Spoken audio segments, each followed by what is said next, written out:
Bismillahirrahmanirrahim. Assalamualaikum warahmatullahi wabarakatuh.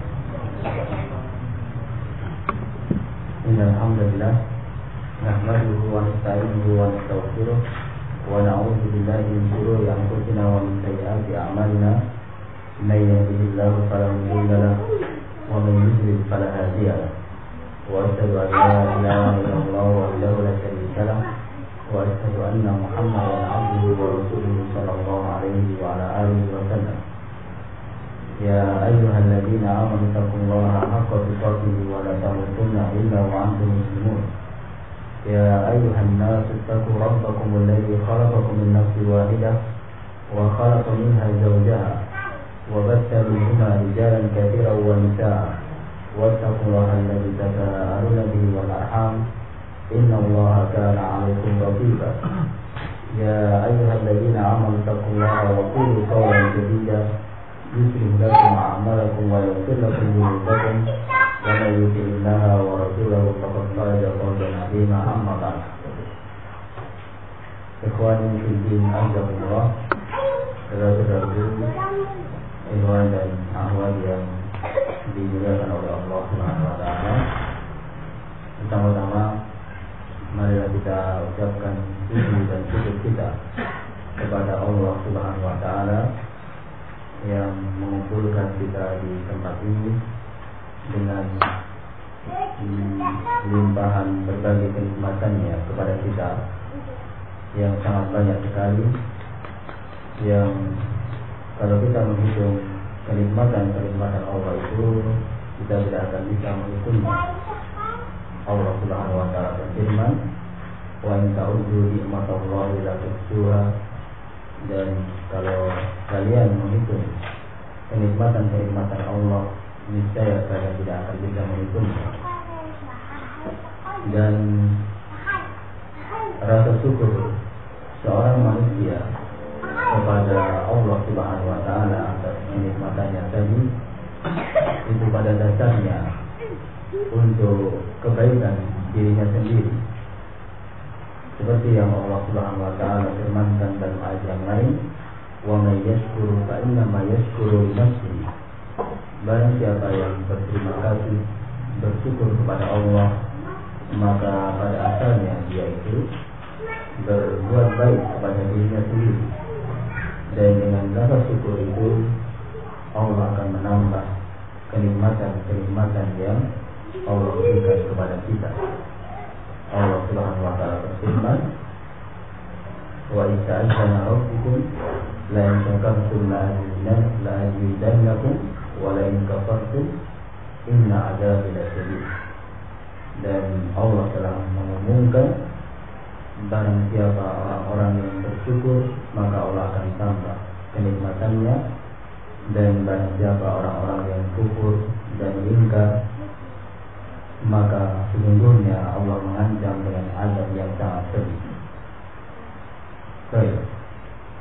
Dan di antara kenikmatan Allah yang diberikan kepada kita adalah adanya nikmat ukhuwah, persaudaraan dan persatuan di antara kita umat Islam secara umum dan secara khusus Ahlus Sunnah wal Jamaah. Nah, ukhuwah, persaudaraan, kasih sayang, persatuan itu merupakan suatu kenikmatan yang sangat besar. Seperti yang Allah Subhanahu wa taala ingatkan dalam salah satu ayatnya. Nah, Allah Subhanahu wa taala berfirman, "Wadhkuru ni'matallahi 'alaikum id kuntum a'da fa'alafa baina qulubikum fa'asbahtum bi ni'matihi ikhwan." Dan ingatlah pada waktu dulu kalian itu saling bermusuhan. Nah, di antara orang-orang Madinah, suku Khazraj dan suku Aus saling bermusuhan, saling berperang. Kemudian Allah pun menyatukan hati-hati mereka, sehingga hati-hati mereka atau sekarang kalian menjadi seorang yang bersaudara. dengan persaudaraan seiman dan seislam, dan juga kita mengingat pada diri kita. Nah, persaudaraan ini suatu kenikmatan yang sangat besar yang ada pada diri kita, sehingga perlu kita jaga, kita pelihara bersama. Baik. Dan pada kesempatan pagi hari ini kita akan membahas suatu permasalahan, yaitu berkaitan dengan pelaksanaan hak-hak saudara muslim antara sesama muslim. Nah, bagaimana aturan Islam tentang pelaksanaan hak-hak antara sesama muslim. Nah, yang akan kita ambilkan dari kitab Riyadhus Shalihin yang dikarang oleh Imam Nawawi. Di dalam salah satu babnya, Imam Nawawi menerangkan dan mengumpulkan berbagai ayat dan berbagai hadis tentang bagaimana cara atau apa keutamaan atau bagaimanakah kewajiban seorang manusia dengan manusia yang lain. Karena manusia itu selain punya kewajiban kepada Allah Subhanahu wa taala untuk beribadah, bertauhid, dan selain itu mereka mempunyai kewajiban antara sesama manusia secara umum, binatang dan tumbuhan dan yang lain-lain, dan secara khusus punya kewajiban antara sesama muslim, sama saudaranya.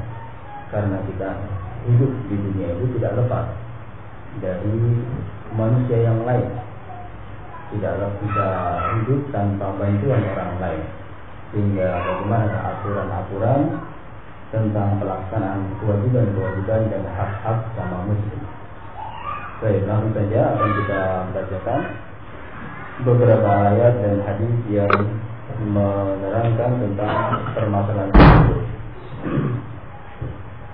Qala Imam Nawawi rahimahullah ta'ala, berkata Imam Nawawi semoga Allah merahmatinya, bab ta'zim hurumatul muslimin wa bayan huquqihim wa syafaqati alaihim wa rahmatihim. Pembahasan tentang bagaimana cara penghormatan terhadap hak-hak sesama umat Islam, dan bagaimana cara untuk berkasih sayang kepada mereka. Baik. Kemudian beliau menukil beberapa ayat dari Al-Quran yang berkaitan dengan permasalahan ini. Di antaranya yang pertama, Allah Subhanahu wa taala berfirman dalam surat Al-Hajj ayat ke-30, "Wa may yu'azzim hurumatillah fahuwa khairul lahu inda rabbih." Barang siapa yang mengagungkan, barang siapa yang menghormati sesuatu atau apa-apa yang diagungkan oleh Allah, maka hal itu lebih baik baginya nanti di sisi Rabb-Nya. Nah, barang siapa yang menghormati sesuatu yang Allah agungkan, maka itu akan menjadi sesuatu yang baik bagi orang tersebut di sisi Allah. Nah, baik, dan akan kita terangkan secara terperinci penjelasan para ulama tafsir berkaitan dengan ayat ini. Nah, dalam ayat ini Allah menerangkan barang siapa yang mengagungkan apa-apa atau barang siapa yang menghormati apa-apa yang Allah agungkan. Nah, hormat apa-apa yang Allah agungkan. Kemudian apa saja atau apa saja yang merupakan sesuatu yang Allah agungkan itu apa saja. Nah, bermacam-macam. Di antaranya yang Allah agungkan itu tempat. Kadang-kadang Allah mengagungkan suatu tempat. Seperti apa? Masjidil Haram, atau tanah haram, atau masjid yang biasa kita sholat. Itu adalah sesuatu yang Allah agungkan. Maka kita sebagai seorang muslim pun wajib mengagungkannya, menghormatinya, karena Allah menghormati benda tersebut. Nah, misalnya apa? Penghormatan terhadap masjid misalnya, caranya bagaimana kita menghormati masjid, seperti caranya bagaimana Mas Arif? Contoh misalnya seseorang muslim menghormati masjid yang tempat kita sholat itu caranya bagaimana? Nah, misalnya salah satu bentuk penghormatan kepada masjid adalah sholat tahiyatul masjid.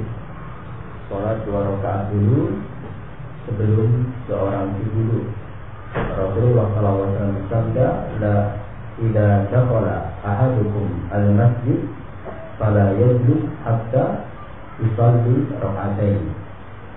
Jika salah seorang kalian itu masuk masjid, maka jangan duduk, jangan langsung duduk sampai dia sholat 2 rakaat dulu. Nah, ini bentuk penghormatan kita terhadap tempat masjid tadi. Kemudian kita tidak boleh membuang kotoran, ludah atau najis dan yang lain-lain. Banyak cara menghormati masjid tadi. Kemudian yang kedua, selain tempat, juga kadang-kadang waktu. Nah, waktu itu kadang-kadang Allah agungkan, seperti bulan-bulan haram di dalam Islam. Dalam setahun itu ada 12 bulan. Di antara 12 bulan itu ada 4 bulan haram, ada 4 bulan yang mempunyai keagungan lebih daripada bulan-bulan yang lainnya. Nah, di antaranya Allah Subhanahu wa taala berfirman dalam surat At-Taubah ayat ke-36, "Inna 'iddatash syuhuri indallahi 12 syahran fi kitabillah yauma khalaqas samawati wal ardh minha arba'atun hurum fala minha arba'atun hurum fala tazlimu anfusakum." Yang artinya sesungguhnya jumlah bulan di dalam setahun itu yang Allah tentukan adalah 12, sebanyak 12. Pada waktu Allah menciptakan langit dan bumi, Allah sudah menetapkan di dalam setahun itu ada 12 bulan. Di antara 12 bulan itu ada 4 arba'atun hurum, 4 bulan yang haram, 4 bulan yang diagungkan. Apa itu 4 bulan itu, adik? 4 bulan yang diagungkan itu apa saja? Bulan apa? Bulan Muharram, terus bulan Syawal, bulan Dzulhijjah, Dzulqa'dah, sama Rajab, ya. Nah, 4 bulan haram, Dzulqa'dah, Dzulhijjah, Muharram, sama Rajab. Ini 4 bulan yang diagungkan. Baik. Maka seseorang kalau berbuat dosa di bulan ini, itu dosanya lebih besar atau dilipat gandakan. Fala tazlimu fihinna anfusakum, lebih besar daripada seseorang melakukan dosa di bulan-bulan yang lainnya. Dan sebaliknya pula, kalau ada orang melakukan kebaikan pada bulan-bulan ini, maka kebaikannya pun dilipat gandakan daripada bulan-bulan yang lain, bulan haram. Sampai Allah Subhanahu wa taala pun melarang umat Islam untuk berperang pada 4 bulan ini. Demi apa? Demi untuk menghormatinya, menghormati waktu bulan. Nah, kemudian yang ketiga yang sesuatu yang dihormati oleh Allah itu adalah mukmin. Seorang mukmin selain tempat, selain waktu juga berupa benda, bentuk berupa makhluk ciptaan Allah, yaitu manusia mukmin. Nah, seorang mukmin itu besar kedudukannya di sisi Allah Subhanahu wa taala. Maka tidak boleh kita merendahkannya, tidak boleh kita menghinakannya tanpa ada alasan yang benar. Nah, dan barang siapa yang menghormati sesuatu yang Allah hormati tadi, itu lebih baik baginya. Dan juga dalam ayat yang lain, fa innaha min taqwal qulub, sesungguhnya menghormati sesuatu yang Allah hormati itu menunjukkan ketakwaan hati. Nah, ini ayat yang pertama yang memberikan keterangan kepada kita harus menghormati apa-apa yang Allah agungkan. Dan salah satu hal yang Allah agungkan adalah seorang manusia, apalagi manusia tadi beriman dan bertakwa kepada Allah Subhanahu wa taala. Maka kedudukan manusia mukmin tadi sangat agung, sehingga kita pun harus mengagungkannya. Kemudian setelah Imam Nawawi menyebutkan beberapa ayat, kemudian beliau menyebutkan beberapa hadis. Menyebutkan beberapa hadis tentang bagaimana cara mengagungkan seorang muslim dan bagaimana pelaksanaan hak-hak dan kewajiban antara sama muslim. Nah, hadisnya bagaimana? Beliau berkata, An Abi Hurairah radhiyallahu taala anhu. Hadis ini diriwayatkan dari seorang sahabat yang bernama Abu Hurairah, semoga Allah meridainya. Siapa nama Abu Hurairah? Abu Hurairah namanya siapa? Abu Hurairah namanya siapa? Nah, Abdurrahman ibn Sahr al-Dawsi al-Yamani. Nah, Abu Hurairah namanya Abdurrahman bin Sahr dari suku Daus dari negara Yaman. Beliau adalah berasal dari negara Yaman, orang kaya raya di negeri Yaman, orang yang mempunyai harta yang banyak, kedudukan yang tinggi di sisi kaumnya. Nah, akan tapi beliau rela tinggalkan semua kedudukan yang tinggi di sisi kaumnya, harta yang banyak di tempat tinggalnya, untuk pindah hijrah dari Yaman ke kota Madinah dalam rangka untuk menuntut ilmu di samping Rasulullah SAW. Nah, sampai beliau mengatakan beliau hidup di antar masjid, tidak punya rumah, tidak punya anak, tidak punya istri. Nah, hidup di antar masjid, menemani dan selalu mengikuti kemana saja Rasulullah SAW berada untuk menimba ilmu.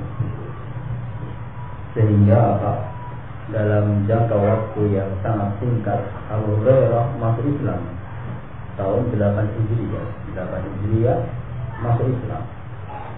Kemudian Rasulullah SAW meninggal tahun berapa? Tahun 11 Hijriah. 11 Hijriah. Nah, berapa tahun? Berarti beliau bersama Rasulullah SAW 8, 9, 10, 11, sekitar 4 tahun saja, 3 lebih, 4 tahun kurang, 3 lebih, 4 kurang, seperti itu. Akan tetapi Abu Hurairah ini menjadi apa? Menjadi seorang perawi hadis yang terbanyak. Kalau ditanya siapakah perawi hadis dari Nabi SAW yang paling banyak, adalah Abu Hurairah. Nah, lebih banyak dari sahabat yang lain. Nah, apa sebabnya? Karena dari Hurairah senantiasa berada di sisi Rasulullah SAW, bersemangat di dalam menuntut ilmu. So, salah satu hadis yang beliau hafal adalah yang akan kita baca.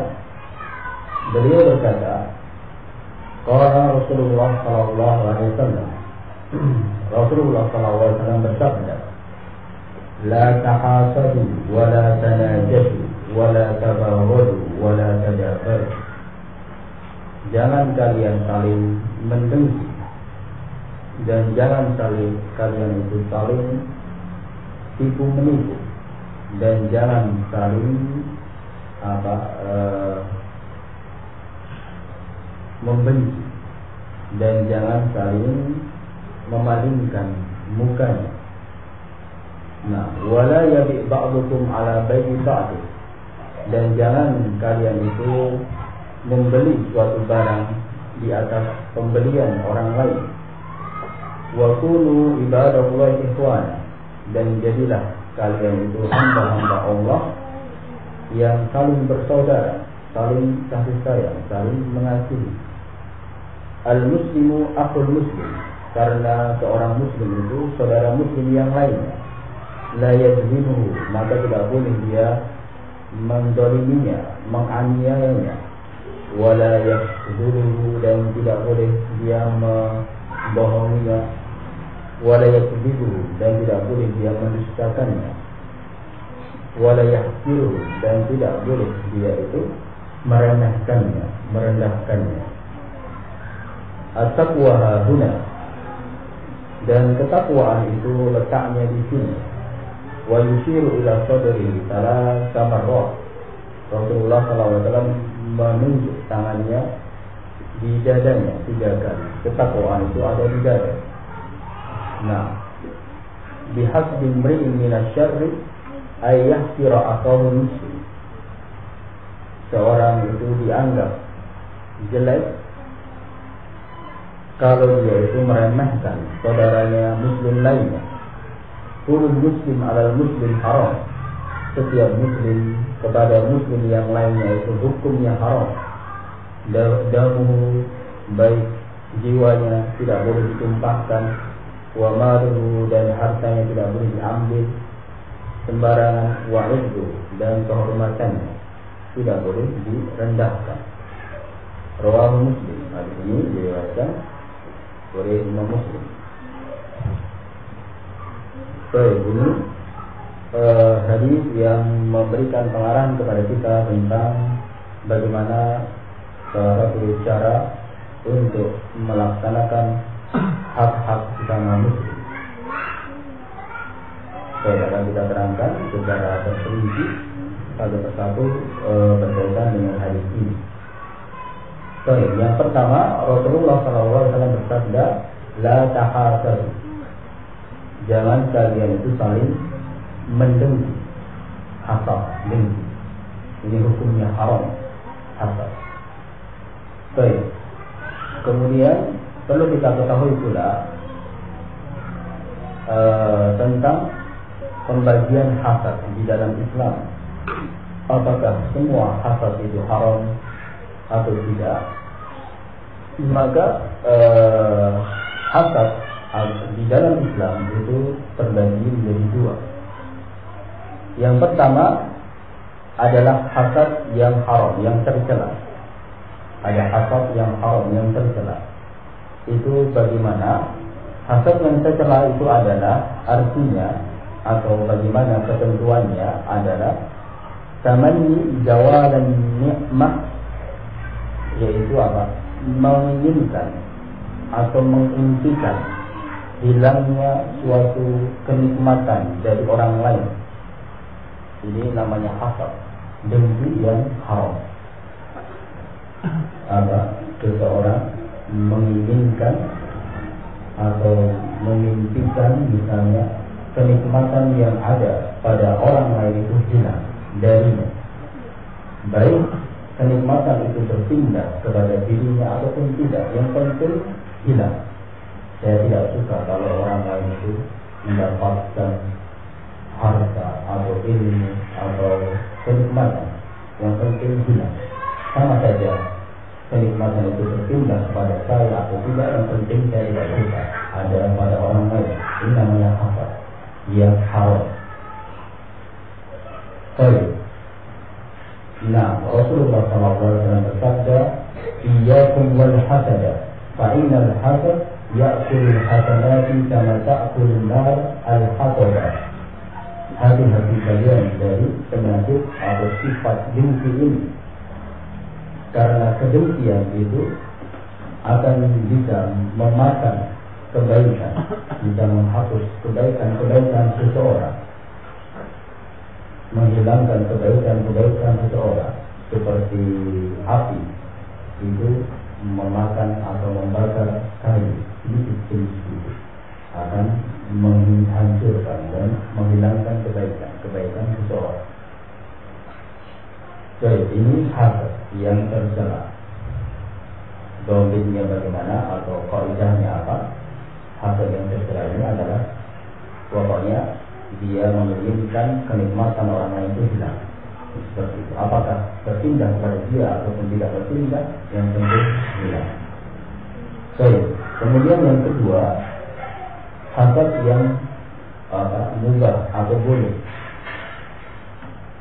Itu yang bagaimana adalah tamanni halal mabud min ghairi an yuri zawalaha anhu, yaitu keinginan seseorang menginginkan dirinya itu mendapatkan kebaikan seperti yang didapatkan oleh orang lain, tanpa ada keinginan kenikmatan itu hilang dari orang lain.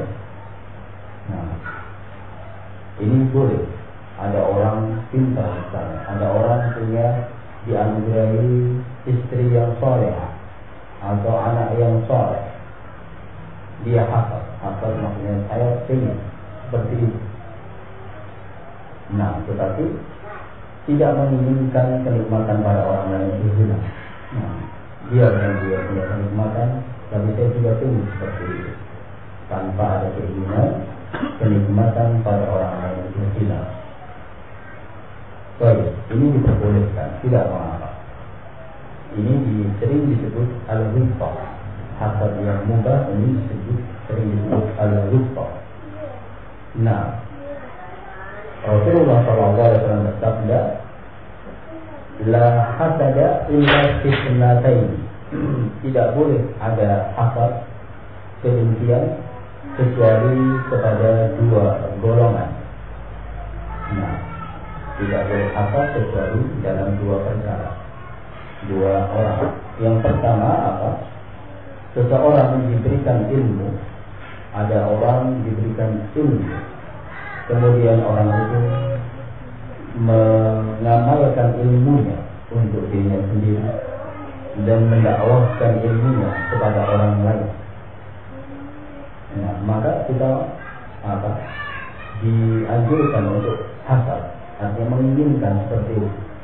Ada orang punya ilmu, saya punya ilmu seperti itu, makanya saya belajar, rajin belajar, agar saya bisa punya ilmu untuk diri saya sendiri, saya amalkan, dan juga bisa saya dakwahkan kepada orang lain, kepada keluarganya, bapaknya, ibunya, dulu, adik-adiknya, kakaknya, saudara-saudaranya, sesuai kemampuannya, teman-temannya.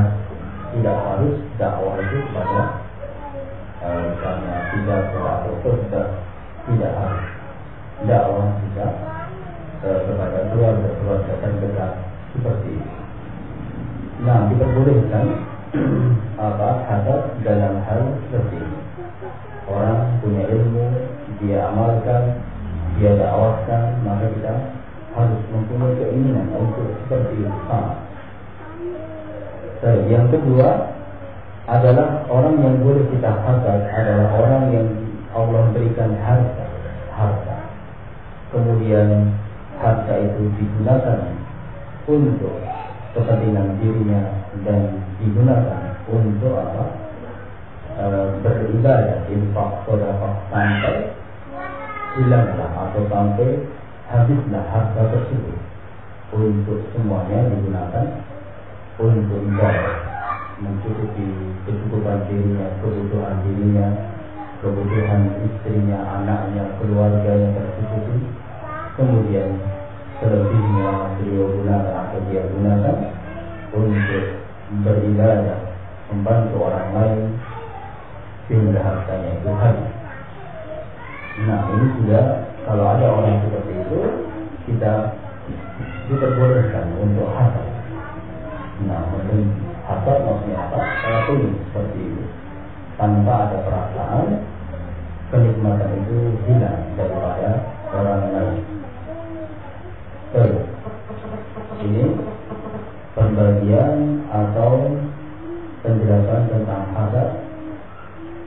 Intinya apa? Bahwa hasad di dalam Islam terbagi menjadi dua. Yang terlarang adalah seseorang itu menginginkan kenikmatan yang ada pada orang lain itu apa? Hilang. Nah, sedangkan kalau hasad yang artinya kita ingin seperti orang lain haji, kita ingin haji, orang lain punya ilmu, kita ingin punya ilmu, orang lain punya kenikmatan, seorang istri, seorang keluarga, dan yang lain-lain, kita ingin seperti itu. Ini tidak apa-apa. Dengan catatan apa? Tidak ada perasaan, keinginan orang lain itu hilang kenikmatannya. Allah Subhanahu wa taala berfirman, "Fastabiqul khairat." Nah, berlomba-lombalah kalian dalam kebaikan. Nah, jangan sampai kalah. Ada orang lain hafal satu juz, saya harus bisa lebih 2 juz dan yang lain-lain. Nah, kalau 5 sama seperti itu. Ini berkaitan dengan hasad. Yang kedua, wala tanajashu. Jangan kalian itu saling menipu. Nah, tanajus itu tipuan secara umum seperti itu, tipu menipu.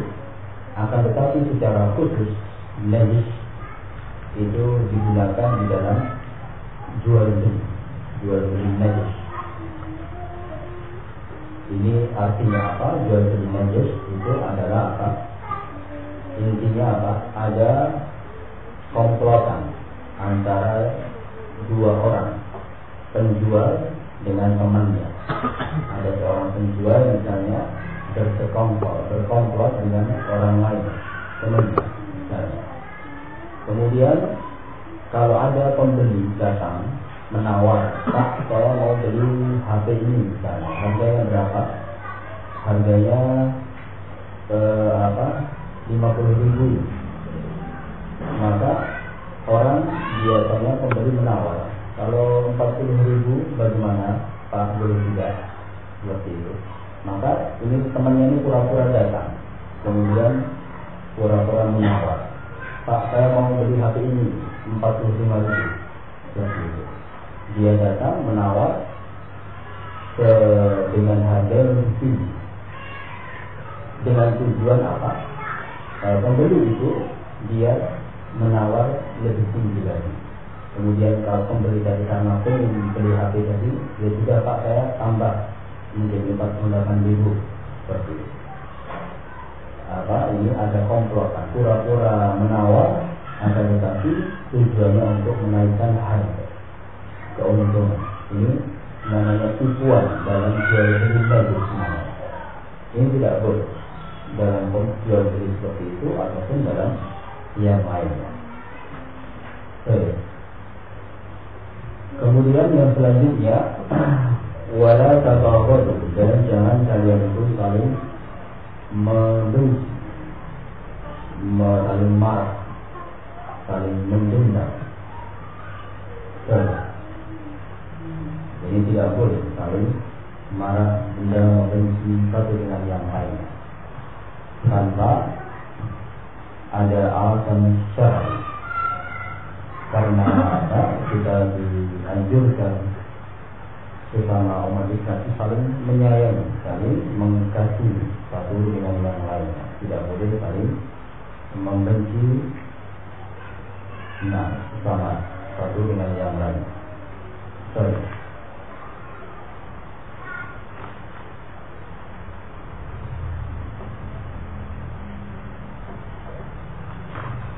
Kemudian yang selanjutnya setelah itu adalah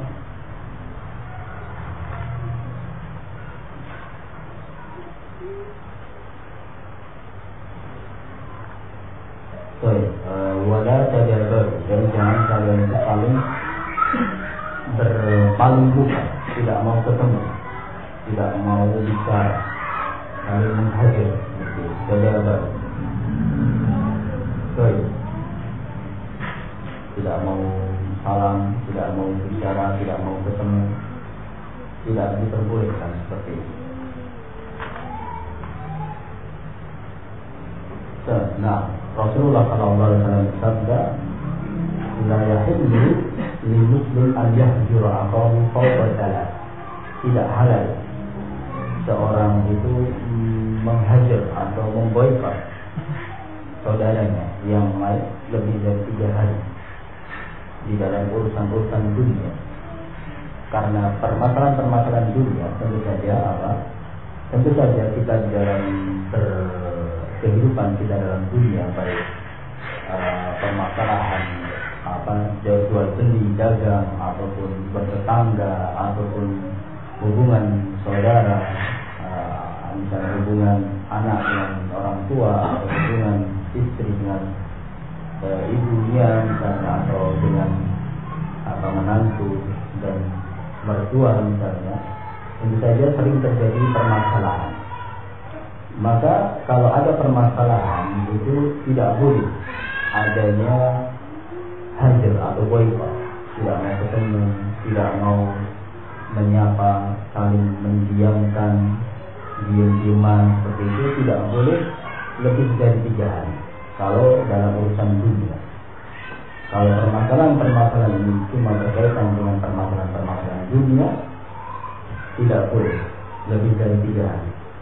Tetapi boleh kurang dari 3 hari, boleh sebagai untuk pelajaran, misalnya orang tua melihat anaknya itu nakal, kemudian perlu dididik, perlu diberikan pelajaran untuk misalnya diboikot atau tidak disapa, begitu diperbolehkan selama 3 hari. Lebih dari 3 hari itu tidak diperbolehkan. La yahillu lil muslim an yahjura akahu fawqa salat, lebih dari 3 hari. Ini dalam urusan berkaitan dengan dunia, ya. Akan tetapi kalau boikot atau hajar berkaitan dengan perkara agama, karena dia itu orang musyrik atau orang kafir atau ahli bid'ah misalnya, maka kalau ada masalah, ada manfaat, kita diamkan. Ada teman kita sudah kita nasihati misalnya untuk tidak mengikuti kelompok hizbi ini, sudah kita terangkan dengan jelas dalil-dalilnya, tetapi masih ngeyel. Nah, kita coba, sudah kita berusaha lemah lembut dan berbagai cara kasih sayang. Kemudian kita coba cara yang lain, misalnya kita boikot dan tidak kita salami, kita jauhi beberapa hari. Kalau misalnya kita coba dengan menjauhi itu, dia menjadi sadar, menjadi introspeksi diri, maka tidak kuat. Nah, boleh lebih dari 3 hari. Kalau memang ada masalahnya, ada manfaatnya, kita lihat, kita evaluasi setiap hari. Seperti kita lihat, kita sudah boikot selama seminggu, maka semakin kalau diboikot itu semakin jelek malah akibatnya, maka tidak dipakai. Artinya hajar ini sebagai apa?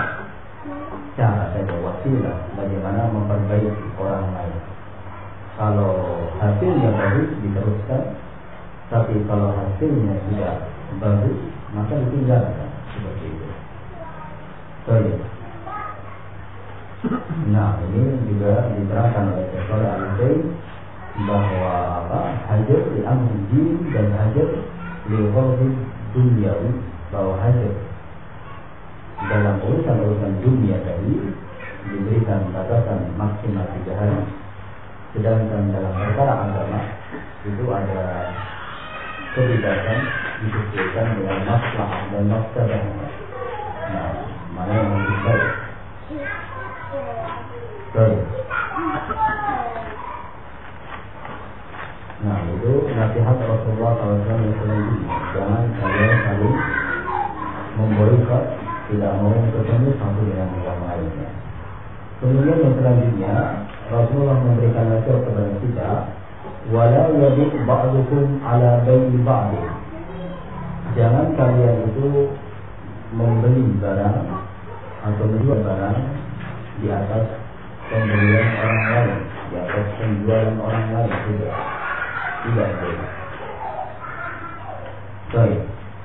Nah, jual beli itu tidak boleh kalau ada penjual dan pembeli sudah terjadi kesepakatan, sudah ada kata sepakat riba mau membeli, maka tidak boleh ada orang ketiga membeli barang tersebut dengan menaikkan harga. Nah, jadi tidak boleh. Misalnya apa? Seorang penjual HP dan ada seorang pembeli HP. HP tadi sudah disepakati dibeli dengan harga 50.000 misalnya, atau 100.000. Kemudian mau diambil gitu. Kemudian datang orang yang ketiga karena menginginkan barang yang sama dan stoknya habis. Kemudian dia berkata, saya tambah, saya mau beli HP ini 200.000. Nah, saya tambah uang 200.000. Maka tidak boleh menaikkan harga seperti itu, karena hal ini sudah terjadi kesepakatan antara penjual dan pembeli yang pertama tadi. Nah, kenapa terlarang seperti itu? Karena kalau dibiarkan seperti ini akan menimbulkan kebencian dan permusuhan antara sama umat Islam. Nah, timbul dendam, timbul perasaan tidak enak. Kenapa ini sudah saya beli, dia membeli yang lain dengan harga yang lebih besar, seperti itu akan menimbulkan perasaan yang tidak baik antara sama muslim, maka dilarang oleh Rasulullah SAW. Termasuk juga di dalam khitbah, dalam pelamaran juga ya. Nah, Rasulullah bersabda, wala yakhtub ba'dukum ala khitbati akhihi. Tidak boleh seseorang melamar orang lain yang sudah dilamar oleh saudaranya. Nah, kalau apa? Kalau sudah terjadi kesepakatan, sudah diterima. Misalnya seorang laki-laki melamar seorang ahwat wanita, sang wanita yang sudah menerima, walinya juga sudah menerima. Kemudian datang ikhwan yang lain dengan diiming-iming, misalnya saya punya harta lebih banyak, saya lebih punya pekerjaan lebih layak, dan yang lain-lain. Kemudian melamar wanita tadi dalam keadaan dia sudah tahu bahwa dia itu sudah dilamar oleh orang lain, maka tidak boleh seperti itu, karena ini tidak akan menimbulkan kebencian, permusuhan antara sesama muslim. Baik, ini semuanya terlarang kalau sudah terjadi kesepakatan, ya, sudah terjadi persetujuan. Akan tapi kalau belum terjadi, misalnya ditawarkan ini HP 50.000, ya saya pikir-pikir dulu, misalnya saya pikir-pikir dulu, seperti itu, maka boleh orang lain membeli, walaupun masih dalam pemikiran saya pertimbangkan dulu. Seperti itu orang lain boleh untuk membeli, ataupun dalam dalam pelamaran juga ada seorang laki-laki misalnya melamar seorang wanita. Wanita tadi masih tunggu, saya perlu waktu, saya perlu waktu seminggu untuk saya pertimbangkan. Maka tidak mengapa ada orang lain masuk kalau memang belum ada kepastian menerima atau tidak menerima boleh ada orang lain untuk melamarnya. Yang terlarang kalau sudah terjadi kepastian keputusan. Baik, ini berkaitan dengan jual beli dan berkaitan dengan pelamaran. Intinya Rasulullah SAW menutup pintu-pintu yang bisa mengantarkan adanya saling permusuhan antara umat Islam. Baik, kemudian Rasulullah SAW bersabda, wa qulu ibadallahi ikhwana al-muslim akhul muslim, dan jadilah kalian itu hamba-hamba Allah yang saling bersaudara. Nah, jangan saling mendengki, jangan saling iri dengki, jangan saling menghajar, jangan saling membeli barang satu dengan barang yang lain. Jadilah hamba-hamba yang saling bersaudara. Nah, karena seorang muslim itu saudara muslim yang lain. Nah, dan persaudaraan kita atau persaudaraan seorang muslim itu persaudaraan dini, ya, persaudaraan yang dibangun di atas agama. Dan persaudaraan yang dibangun di atas agama ini lebih kuat dan lebih kokoh daripada hanya sekedar persaudaraan darah. Nah, karena apa? Karena nanti pada hari kiamat.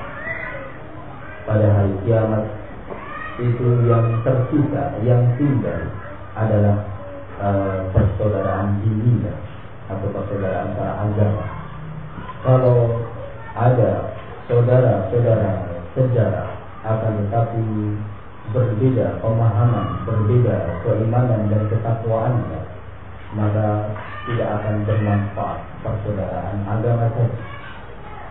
Bahkan nanti mereka akan saling bermusuh-musuhan pada hari kiamat.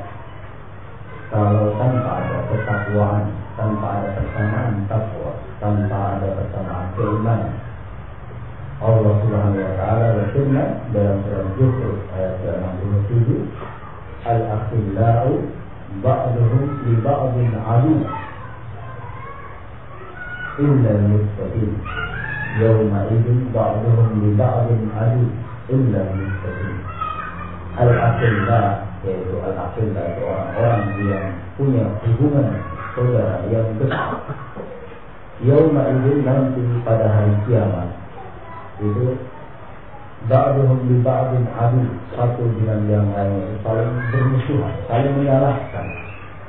Bapaknya menyalahkan anaknya, kenapa menjadi anak yang durhaka. Anaknya menyalahkan bapaknya, kenapa tidak mendidiknya dengan baik. Nah, bapaknya mengorbankan anaknya kalau seandainya dia itu bisa selamat dari neraka dan mengorbankan anaknya, dia akan korban. Nah, dalam Al-Quran banyak dikisahkan seseorang itu, bapak, ibu, anak itu akan tega kalau bisa menyelamatkan dirinya dari api neraka. Semua akan dikorbankan, hartanya akan dikorbankan, anaknya akan dikorbankan untuk menebus dirinya. Seperti itu, hilanglah semua kasih sayang nanti pada hari kiamat. Yang tersisa apa? Yang tersisa tinggal ketakwaan. Nah, hubungan iman, hubungan takwa ini. Nah, kalau seorang bapak beriman, bertakwa, anaknya juga sholat, maka akan semakin erat hubungannya dan yang lain-lain. Innal muttaqin, kecuali orang-orang yang bertakwa. Hubungan ketakwaan ini nanti akan tersisa. Kalau hubungan saudara diiringi dengan hubungan ketakwaan, semakin bagus. Tapi hubungan persaudaraan darah tanpa ada hubungan ketakwaan juga tidak akan bermanfaat. Kalau tanpa ada tauhid dan dosa kesyirikan tidak akan dimaafkan, diampuni oleh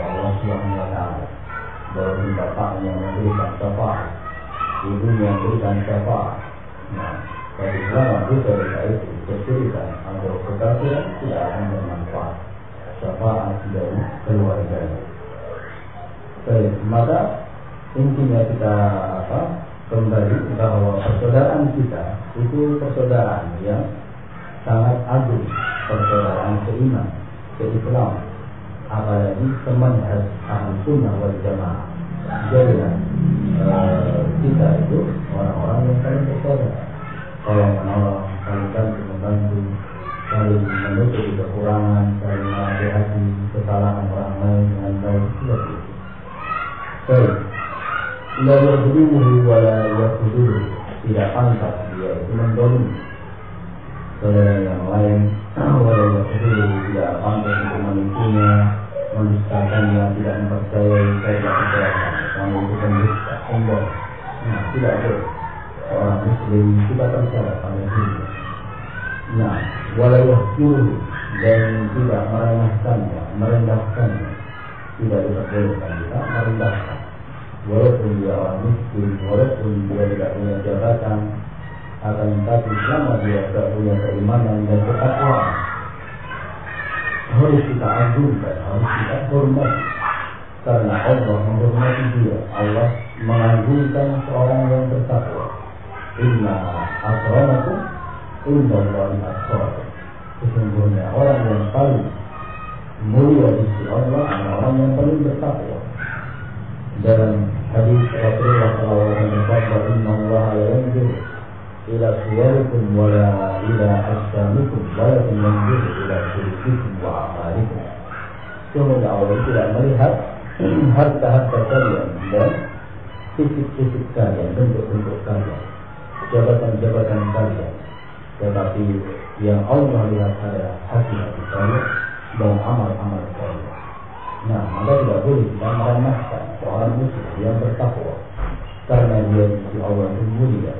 Walaupun di dunia mungkin miskin, tidak punya jabatan, tetapi kita muliakan dia, karena Allah pun memuliakannya. Baik. Kemudian at-taqwa hahuna, dan kemudian Rasulullah SAW bersabda ketakwaan itu ada di sini, di wajib ila sadri, di dadanya, di dada bagian kiri, yaitu jantungnya. Nah, jadi takwa itu letaknya di mana? Kalau orang ditanya, takwa itu letaknya di mana? Letaknya di dalam dada. Di dada di mana? Di dalam hati, qulub. Nah, hati itu ada di mana? Di dada. Baik, dalam Al-Quran Allah Subhanahu wa Ta'ala firman dalam Al-Hijr ayat 88, nah, yang Allah itu berfirman, walakin ta'mal qulubul lati fis sudur. Nah, wala ta'mal absar walakin ta'mal qulubul lati fis sudur. Tidaklah orang-orang kafir itu buta matanya dan telinganya itu tidak tuli, akan tetapi yang buta itu adalah hati-hati mereka yang letaknya di dada-dada mereka. Nah, jadi sumber ketakwaan itu ada di dalam jantung, kulit itu jantung. Nah, jantung itu ada di dalam dada. Jadi sumber kehidupan rohani seorang muslim. Nah, dari jantung ini dipompa darah, ya kan? Dengan darah ini akan terdapat perintah-perintah dari jantung, dipompa darah ke otak, kemudian otak baru memerintahkan anggota badan untuk berbuat baik atau berbuat jelek. Semuanya itu tergantung hatinya, tergantung jantungnya. Perintah baik, perintah jelek, semuanya bersumber dari hati atau jantung tadi, melewati otak, kemudian otak memerintahkan anggota badan, tangan, kaki, dan yang lain-lain. Terus Rasulullah SAW bersabda, inna fil jasadi mudghah, sesungguhnya di dalam jiwa manusia ada segumpal daging, jika solhat sudah kullu, kalau baik jantungnya maka baiklah seluruh tubuh.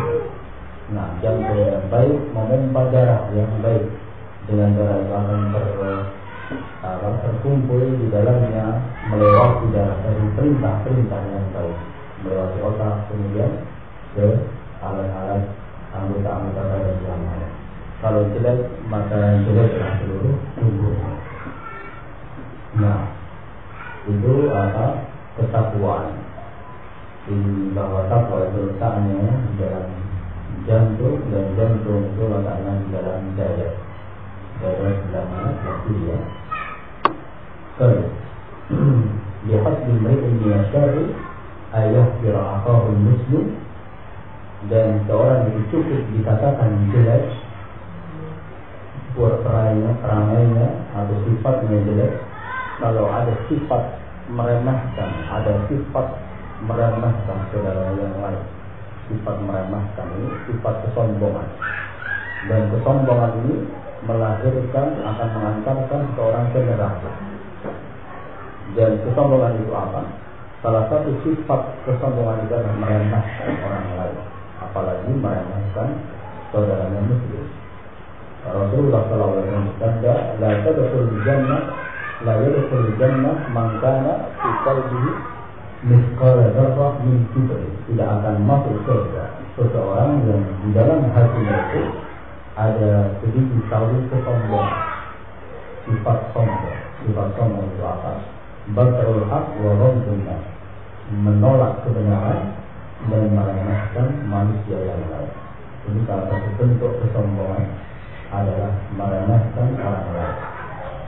Nah, maka tidak boleh dari kita ada sifat meremehkan. Kita harus menghormati, mengagungkan, menghargai orang lain. Kalau ada kesalahan kita nasihati, kita perbaiki tanpa ada sifat atau sikap meremehkan. Kullu muslim ala muslim haram, karena seorang muslim satu dengan muslim yang lainnya itu haram, baik jiwanya maupun hartanya ataupun kehormatannya. Nah,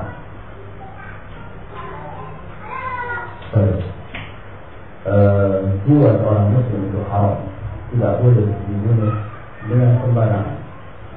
La yahillu damu imri'in muslim illa bi ihda salat. Rasulullah SAW bersabda, tidak halal darah seorang muslim kecuali dengan 3 hal. Nah, yang pertama, an-nafsu bin-nafsi, hukum seorang membunuh orang lain. Kalau dibunuh seorang muslim membunuh muslim yang lain, boleh dibunuh. Selain itu yang kedua as-sayyid zani, seorang yang sudah pernah menikah berzina, seorang yang tidak pernah muhsan, dia berzina dihukum rajam. Kemudian at-tariku lidinihi al-fariqu lil-jamaah, yang ketiga adalah orang yang murtad dan orang-orang yang memisahkan dari jamaah, orang-orang khawarij yang memberontak kepada pemerintah. Nah, begitu halal darahnya. Selain hal-hal tersebut, tidak boleh darah seorang muslim itu ditumpahkan. Hartanya pula, harta seorang muslim punya harta tidak boleh diambil, tidak boleh dicuri, tidak boleh dirampok, tidak boleh diambil secara sembarangan. Nah, yang sekarang banyak artinya kezaliman dalam permasalahan harta ini adalah pajak, itu ya, pajak. Sebenarnya pajak itu termasuk penggaliman, pengambilan harta seorang muslim tanpa ada alasan yang benar. Pajak motor, orang punya motor harus pajak, ya, pajak sekali ya, motor, mobil harus pajak. Seperti itu sebenarnya ini termasuk kezaliman, tapi berasal dari pemerintah, kita bersabar. Nah, karena di dalam Islam itu pungutan harta itu hanya 4 saja. Kalau orang Muslim itu dipungut hartanya apa? Zakat. Ya, mereka dipungut hartanya berupa zakat. Nah, zakat berupa zakat fitrah, bisa berupa apa? Zakat mal, bisa berupa zakat pertanian, bisa berupa zakat ternak, bisa berupa zakat perniagaan, perdagangan. Nah, ini bentuk-bentuk zakat. Ini diambil dari orang Muslim, orang Islam. Negara mengambil dari mereka zakat atas kelebihan harta. Orang punya lebih harta, zakat mal. Orang punya sawah yang sangat luas, pertanian yang sangat banyak, ada zakatnya. Orang punya hewan ternak, kambing ribuan, sapi jutaan, ribuan. Nah, ada zakatnya. Kemudian orang punya barang dagangan yang banyak, ada zakatnya pula. Selain itu tidak boleh ada pungutan liar, upeti, pajak tidak boleh. Dan pajak ini diberlakukan kepada orang kafir. Orang Islam itu kewajibannya apa? Bayar zakat. Sedangkan kalau orang kafir yang hidup di negara Islam, sekarang ada orang Kristen misalnya hidup di Indonesia negara Islam, maka pungutan kepada mereka berupa jizyah. Pajak ini kepada orang kafir atas apa? Mereka boleh hidup damai aman di negara Islam, maka mereka wajib membayar pajak jizyah. Nah, seperti itu. Namanya pajak atau jizyah. Kemudian yang ketiga, bisa pungutan berupa apa? Kalau ada orang kafir yang bercocok tanam di negara Islam, misalnya ada orang kafir menggarap tanah negara Islam, maka juga ada pungutan dari mereka atas hasilnya. Yang keempat adalah pungutan bagi orang-orang kafir yang misalnya ada orang Jepang punya pabrik di Indonesia, ada pajak perdagangan bagi mereka. Terus orang-orang kafir yang berdagang di negara Islam, ini pungutan dalam Islam 4. Orang Muslim itu zakat, sedangkan pajak yang lain itu untuk orang kafir. Tetapi orang Islam sekarang apa? Sekarang wajib pajak, zakat, zakat harus, pajak juga harus. Ini suatu kezaliman sebenarnya. Tetapi karena berasal dari pemerintah sudah tidak bersalah. Nah, Rasulullah telah meramalkan bahwa akan datang pemerintah yang akan memukul punggung-punggung kalian, akan mengambil harta-harta kalian dengan kezaliman. Tapi kita disuruh untuk bersabar di dalam menghadapi pemerintah tersebut. Baik. Nah, waruduhu dan juga kehormatannya, kehormatan seorang muslim itu tidak boleh diganggu, tidak boleh direndahkan. Nah, dari orang muslim hari ini diriwayatkan oleh Imam Muslim. Nah, dia akan jam berapa, Mas?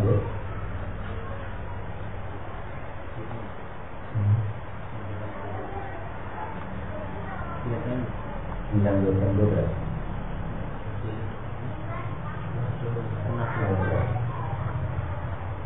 Baik.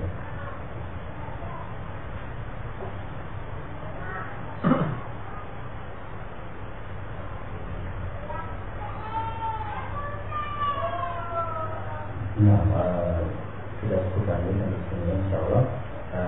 Pembahasan kita dalam bab ini. Nah, yang penting kita tadi memahami kesimpulan dan inti dari pembahasan ini, bagaimana Islam itu sangat menjaga dan menghormati hak-hak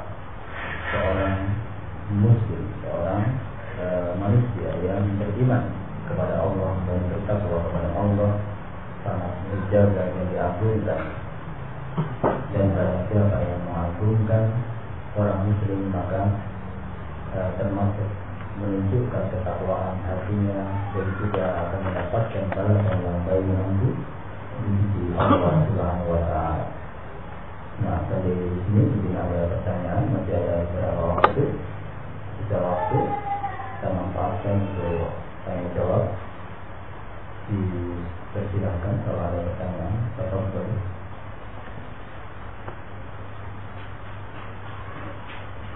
Kalau tidak tanya, saya tanya.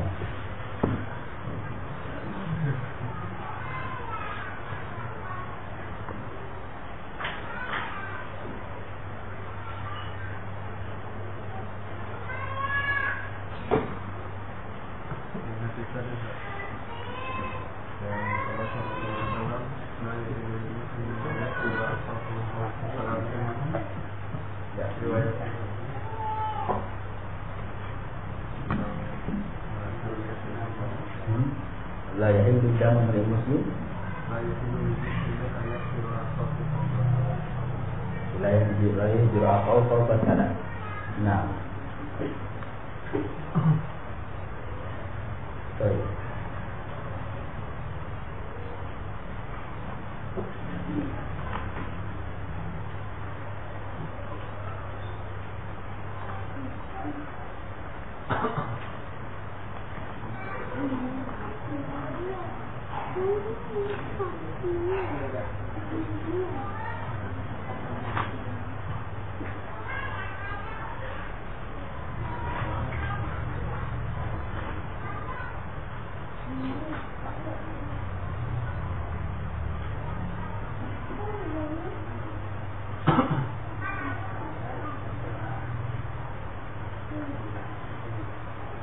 Muttafaqun alaih, ya. Muttafaqun alaih. Diriwayatkan oleh Imam Bukhari dan Muslim. La yahjur muslim akhahu fawqa salat yaltaqiyani fa yu'rid hadha wa yu'rid hadha wa khairuhuma alladhi yabda'u bis-salam. Tidak boleh seorang muslim itu menghajar, memboikot saudaranya yang lain lebih dari 3 hari.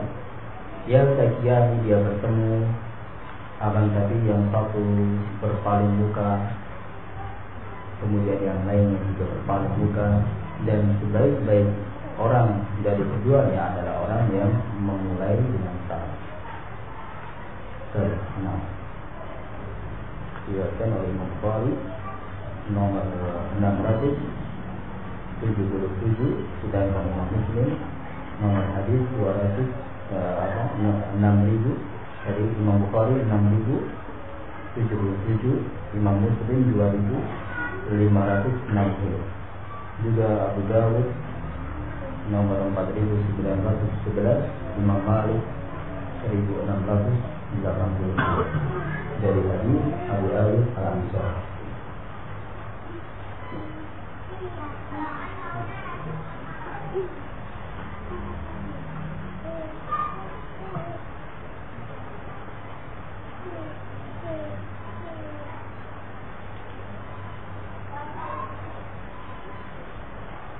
Ada pertanyaan yang lain? Untuk penjelasan dalam hadis tadi penggalan wala tabaghadu tadi. Wala tabaghadu.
Ini diterangkan bahwa walaupun dalam saling membenci itu juga dalam urusan-urusan dunia, ya. Hal-hal yang berkaitan dengan perkara-perkara dunia, jangan sampai perkara-perkara dunia tadi menyebabkan saling membenci, apalagi dengan saudara muslim. Akan tetapi kalau tabawu fi amri din, kalau membenci karena alasan agama, membenci cinta, benci walau karena agama, tentu saja boleh diperbolehkan. Ada seseorang yang berbuat dosa, kita membenci dosa. Seorang muslim berbuat dosa, kita benci dosa. Di samping itu kita menyayanginya karena dia seorang muslim, kita nasihati agar satu kita membenci perbuatannya sesuai dengan tingkat dosa yang tadi.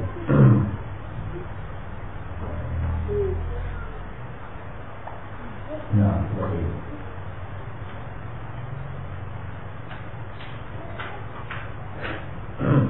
Ada yang lain?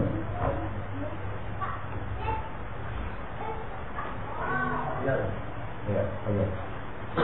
Mungkin di situ, misalkan tadi saya nggak boleh mubaibat tadi, itu muslim misalnya nggak pernah sholat itu gimana? Misalnya dia nggak pernah sholat terus melakukan sesuatu sih, kita ya gitu, kita diamkan gitu gimana? Maka dilihat maslahah dan mafsadahnya. Jadi bahwa hajar, kalau hajar tadi kita memboikot orang tadi, kita lihat ini sebabnya, alasannya apa. Kalau alasan dunia, alasan masalah uang atau masalah barang pinjam tidak dikembalikan misalnya, ini batasannya 3 hari. Ini karena perkara dunia, ya. Tapi kalau kita boikot alasan orang tidak sholat, ini berarti alasan agama, ya kan? Kalau alasan agama itu diperbolehkan lebih dari 3. Alhamdulillah. Ya, lebih dari 3 hari diperbolehkan berdasarkan hadis yang diriwayatkan oleh Imam Bukhari dan Muslim tentang kisahnya Ka'ab bin Malik. Tentang kisah Ka'ab bin Malik dihajar oleh Rasulullah SAW selama 40 hari, ya, selama 40 hari, karena beliau dalam keadaan kuat dan mampu tidak ikut perang. Padahal Mu'adz itu tokoh agama, tokoh Islam yang dikenal punya keilmuan dan kuat dan juga mampu, punya harta, tetapi tidak ikut perang. Maka dihajar oleh Rasulullah SAW, didiamkan, tidak disalami, tidak diajak bicara selama 40 hari. Nah, boleh yang ada lebih dari 3 hari. Yang penting apa? Yang penting hajar itu tujuannya adalah untuk memperbaiki orang tadi. Tujuannya untuk memperbaiki orang tadi, ataupun kalau tidak bisa diperbaiki, ya kita menghindar, atau untuk kebaikan orang lain. Nah, misalnya apa? Kita sudah nasihati orang itu untuk sholat, rajin sholat, sudah kita nasihati dengan baik, dengan lembut, tetapi tidak pernah menerima. Maka kita coba dengan cara keras, yaitu kita hajar dari, sudah saya tidak hajar, tidak mau bertemu. Nah, dengan tujuan orang tadi biar apa? Sadar. Kenapa teman saya ini kalau kita tidak mau bertemu, tidak mau salam, dia introspeksi apa yang salah pada diri saya, seperti itu, sehingga dia mau sadar, mungkin saya tidak mau ikut nasihatnya untuk sholat, sehingga dia mau sholat. Misalnya dengan hasil itu bermanfaat. Nah, seperti itu. maka kita lakukan hajar itu, kita coba manfaat atau tidak manfaat, dan kita selalu evaluasi bagaimana hasilnya. Kalau bagus semakin baik kita teruskan. Akan tapi kalau hasil itu tidak bermanfaat atau bahkan semakin dia semakin jelek dan bertambah kejelekan, ya kita tidak lakukan. Kita cari jalan yang lain, cari cara yang lain untuk memperbaikinya. Nah, seperti itu intinya. Nah, bisa dipahami ya. Intinya hajar itu adalah cara, bukan tujuan, bukan goya, ya, cara. Cara itu artinya bisa digonta-ganti, bisa dievaluasi, bisa direvisi. Dihajar seminggu, bagus atau tidak. Kalau bagus teruskan. Kalau semakin jelek, kita cari jalan yang lain. Kalau tidak bisa, ya kita selamatkan diri kita sendiri. Nah, baik, ada yang lain?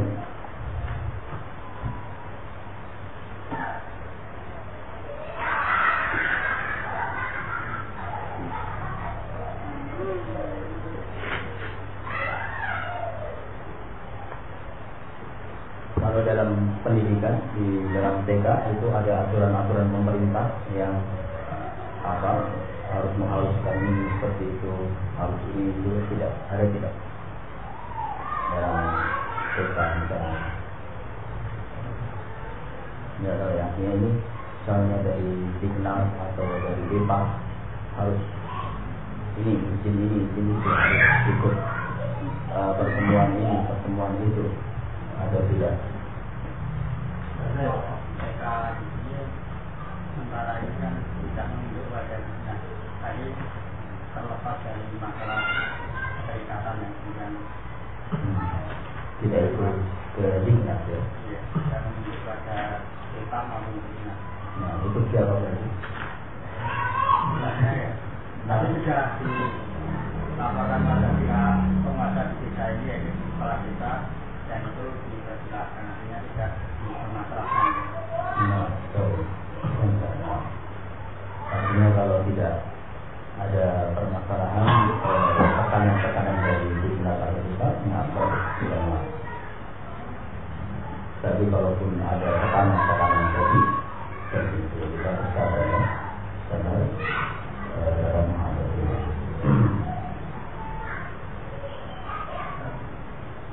Untuk tambahan dalam permasalahan tersebut, untuk aksanya itu apakah memang menginduk atau memang ya seperti ini? Nah, dilihat masalah dan mafsadahnya. Kalau kita mau menginduk itu manfaatnya apa? Kalau kita mau menginduk atau harus terdaftar di Dignas atau BEPA itu manfaatnya apa? Atau bahkan kalau kita menginduk malah ada mudaratnya, mafsadahnya, maka kita tidak lakukan. Lebih baik kita lakukan seperti ini. Yang penting kan kita bisa mengajar anak-anak kita, mengajar putri-putri kita, putra-putra kita dengan pengajaran yang baik, itu tujuan kita. Nah, seperti itu. Tujuan kita apa? Memberikan belajar, memberikan pendidikan kepada anak. Itu tujuan kita. Nah, maka kalau sudah tercapai pendidikan itu tanpa harus menginduk, ya tidak harus. Nah, karena tidak ada manfaatnya atau bahkan nanti ada mafsadahnya. Nah, seperti itu. Intinya dipertimbangkan masalah dan mafsadahnya. Saya juga tidak tahu secara terperinci permasalahan ini.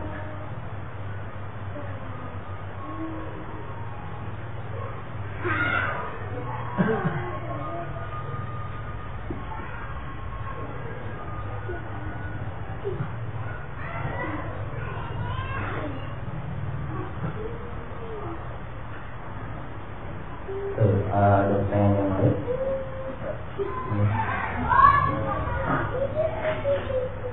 Bagaimana seandainya seorang yang bekerja di bagian perpajakan, kemudian kemudian orang ini memberikan uang kepada kita ini sebelumnya.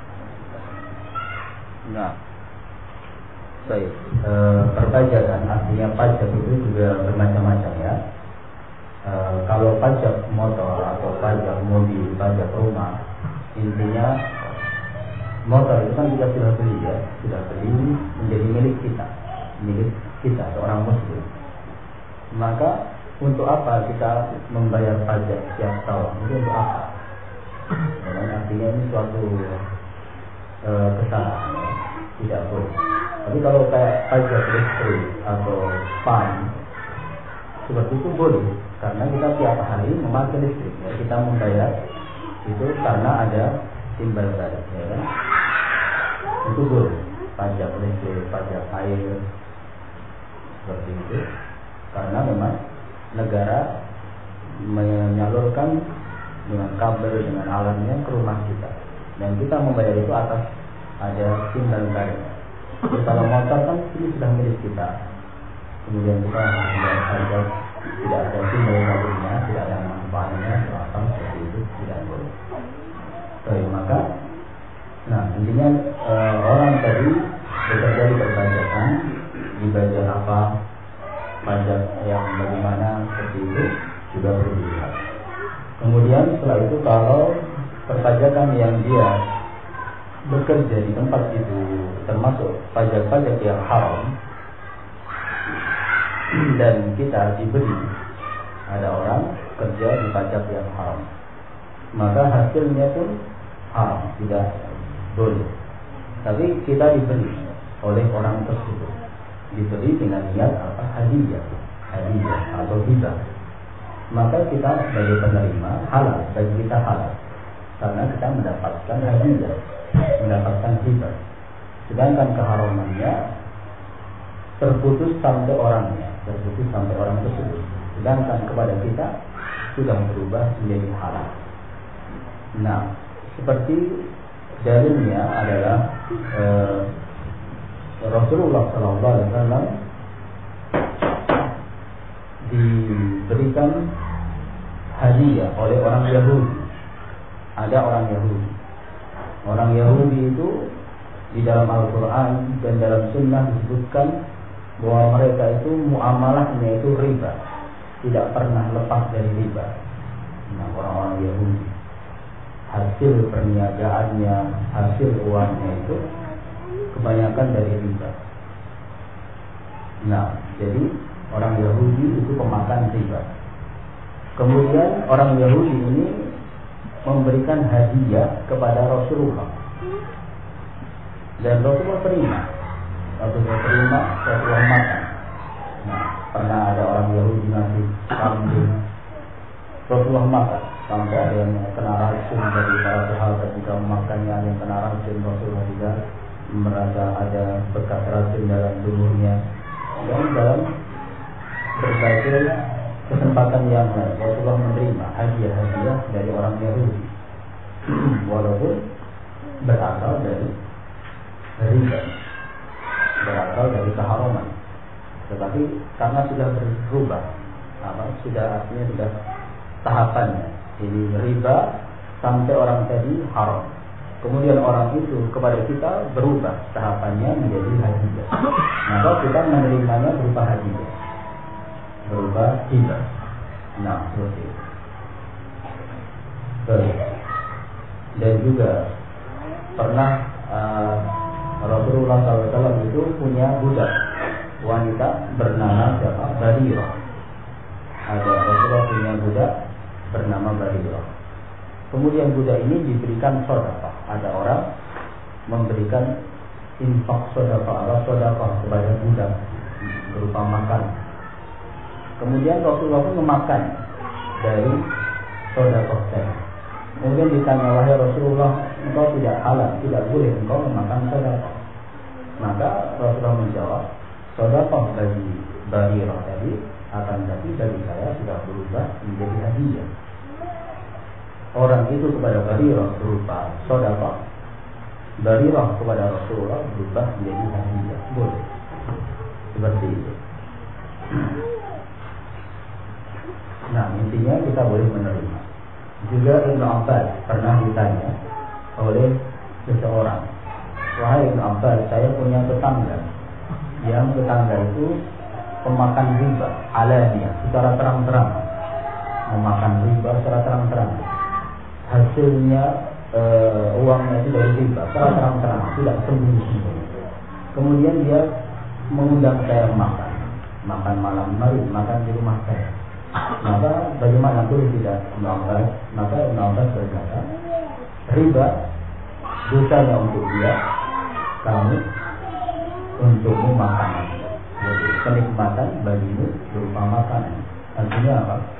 Boleh bagimu untuk datang makan, enaknya makanan itu untukmu, dan dosanya yang menanggung dia.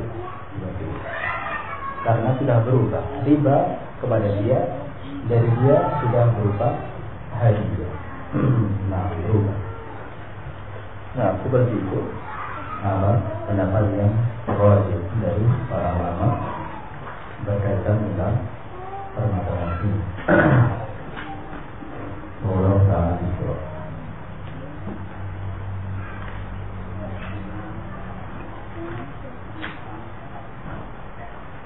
Nah, ada yang lain?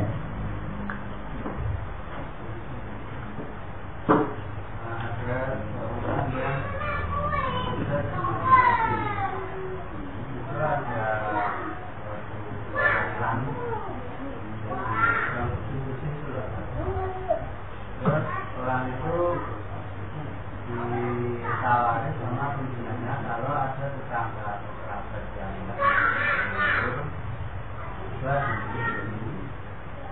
kalau ada orang itu memberitahu tetangganya temannya supaya kalau datang ke tempat dia ada lowongan pertanyaannya apakah itu termasuk suap menyuap atau apa? Riswah. Ya, apakah termasuk suap menyuap ya, riswah ya, makanya riswah. Riswah itu arti riswah ya, perlu kita mengetahui arti riswah itu biar kita bisa memahami arti suap yang haram. Riswah itu artinya suap.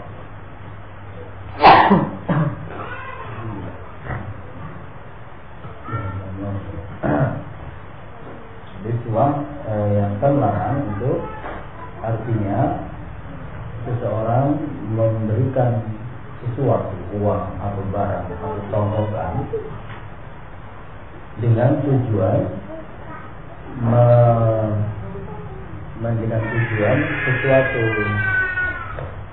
sesuatu yang benar itu menjadi salah, dan sesuatu yang salah menjadi benar.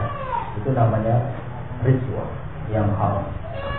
Memberikan sororan untuk menjadikan atau tujuannya menjadikan sesuatu yang seharusnya benar itu menjadi salah, dan yang salah menjadi benar. Itu namanya riswah yang haram. Nah, kalau misalnya contohnya, kalau ada lowongan, misalnya lowongan kemudian yang melamar si A dan si B. Ada satu pekerjaan lowongan yang melamar dua orang.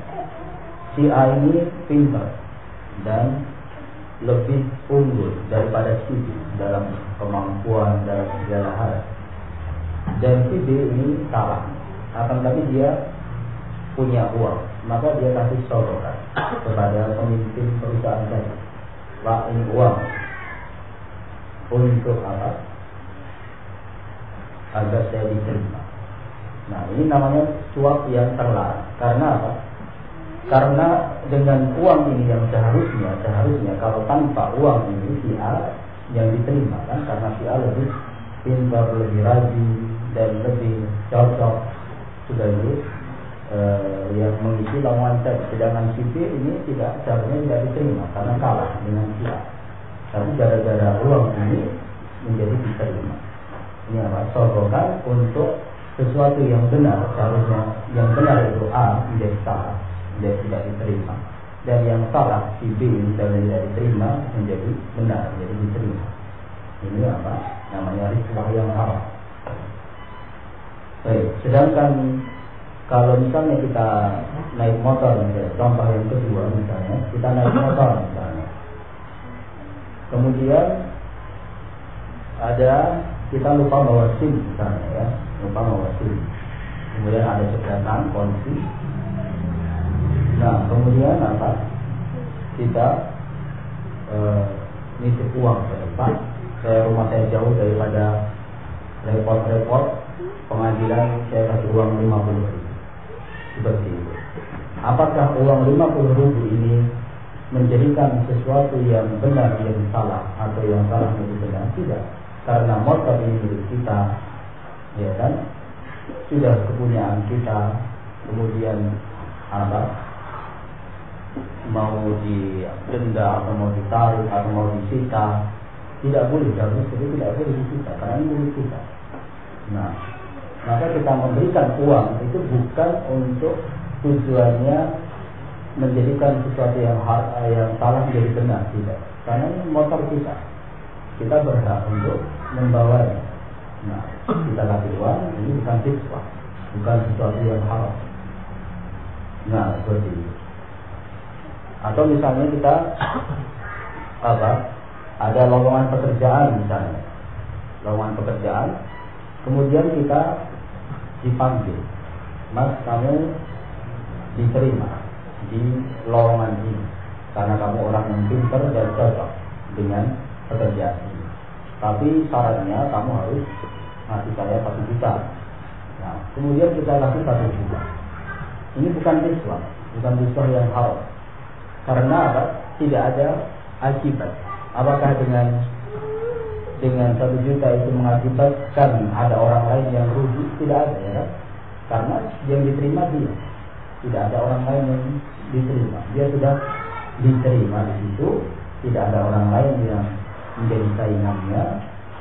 Dia dipaksa untuk membayar 1 juta. Kita kasih 1 juta karena itu hak kita. Kita bekerja itu hak kita. Ini untuk mengambil hak kita. Nah, bukan untuk bukan untuk merugikan orang lain. Tidak ada orang lain yang merugi gitu. Nah, seperti itu intinya hak. Intinya yang haram adalah suatu sodokan yang mengakibatkan kerugian orang lain. Ini yang haram. Tapi kalau tidak ada yang dirugikan, tidak haram. Jadi contohnya apa? Bagaimana tadi? Kalau ada orang bagaimana? Ada lowongan Iya. itu ada nilai orang dalam yang di sebelah kanan supaya nyari. Kebetulan dia nyari temennya. Terus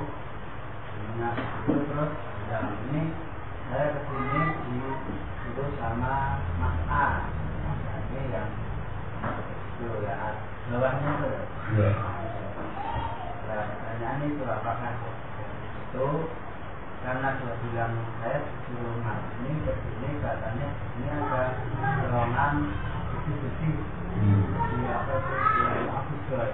Apakah itu termasuk riswah itu? Ya, tidak termasuk riswah. Itu namanya syafaat. Artinya orang yang kedua tadi, artinya ada bos, ada orang kedua yang disuruh mencari orang untuk sebagai pekerja. Kemudian orang itu mencari temannya. Selama temannya itu cocok, ya, sesuai ya, dalam bersih-bersih dia bisa bersih-bersih.